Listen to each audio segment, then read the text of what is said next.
अस्सलामुअलैकुम। उम्मीद है आप लोग ठीक होंगे, खैर खैरियत से होंगे। एक बार फिर इस प्यारी सी मॉर्निंग में, खूबसूरत सी सुबह में मेरा और आपका सलाम। होता कुछ यूँ है यार कि बास टाइम हम ना अपनी ज़िंदगी में बहुत से ऐसे काम हैं जो हम करना चाहते हैं, जिनकी क्वालिटीज़ हमारे अंदर होती हैं, लेकिन सिर्फ हम दूसरों के कहने पे जो है ना वो काम छोड़ देते हैं।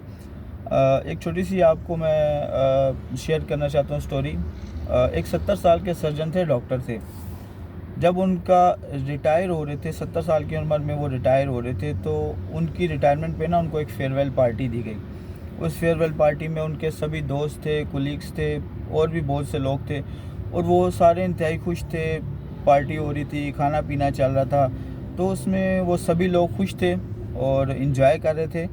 और उन सर्जन साहब की बहुत तारीफ़ कर रहे थे, डॉक्टर साहब की, कि आपने अपने 70 साल के करियर में बहुत कामयाब ऑपरेशन किए, बहुत नाम बनाया, आप बहुत से लोगों की मोटिवेशन भी रहे।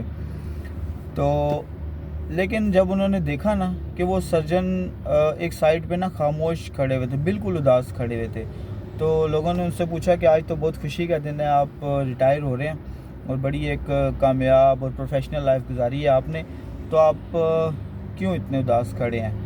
तो उन्होंने जो जुमला कहा ना वो बहुत ज़बरदस्त कहा। उन्होंने कहा कि मैं सर्जन डॉक्टर बनना ही नहीं चाहता था।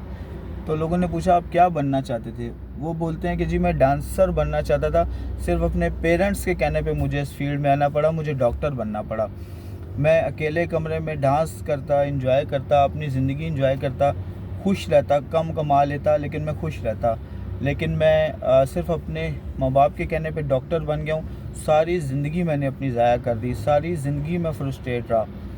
तो ये बात है कि आपका बच्चा जो भी बनना चाहता है, आप हमेशा उसको उस चीज़ के लिए मोटिवेट कीजिए।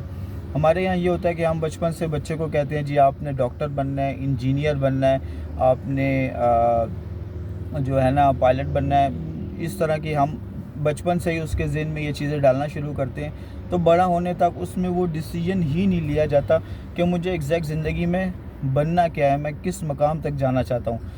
और इसी तरह मैं आपको, अगर आप लोगों को याद होगा, आप में से बहुत से लोगों ने देखी भी होगी वो मूवी, थ्री इडियट मूवी, जिसमें आमिर खान के साथ जो उसके दोस्त होता है फरहान, उसका जो फरहान का अब्बू होता है वालिद, वो उसको कहता है कि बेटा मैंने तुम्हारे कमरे में एसी लगाया, जो तुम्हारे पड़ोसी हैं देख लो, उनका बेटा इंजीनियरिंग में 100 मार्क्स लेके आ रहा है और तुम पासिंग मार्क्स भी नहीं लेके आ रहे।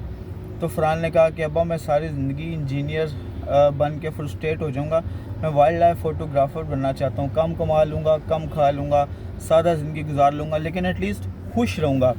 तो यही था आज की वीडियो में जो मैसेज था मेरा, कि हमेशा अपने बच्चों को वो करने दीजिए जिसका उनके अंदर सलाहियत है और जिसका उनका दिल करता है जिस काम का, बजाय इसके कि आप अपने बच्चों को ज़बरदस्ती किसी चीज़ में ला दें, पायलट बना दें, इंजीनियर ये वो बना दें। हालांकि अब मैं आपको एक बात बताऊँ, बहुत से लोग हैं जिनका शौक़ होता है ड्राइवर बनना, प्रोफेशनल ड्राइवर बनना, लेकिन वो सिर्फ इसलिए नहीं बनते कि जी लोग क्या कहेंगे, लोग क्या कहेंगे। वो ये चीज़ें करते करते एंड पे लोग तो यही कहते हैं कि बस जी लोग तो कुछ नहीं कहते, ये चक्कर है। तो कोशिश कीजिए, अपने बच्चों को मोटिवेट कीजिए, जो वो बनना चाहते हैं उनसे पूछें कि वो किस फील्ड में अच्छे हैं, या एटलीस्ट नज़र आ जाता है बच्चे को थोड़ा सा जब वो बड़ा होता है 20-22 साल का। तो यही थी, उम्मीद है आप लोगों का दिन अच्छा गुजरे। दुआ है आपके लिए अनीस अनवर से की तरफ से बहुत सी, कि आप लोगों का दिन अच्छा गुजरे। हमें भी दुआओं में याद रखिएगा। टिल देन नेक्स्ट वीडियो, इजाज़त दीजिएगा। अल्लाह हाफ़िज़।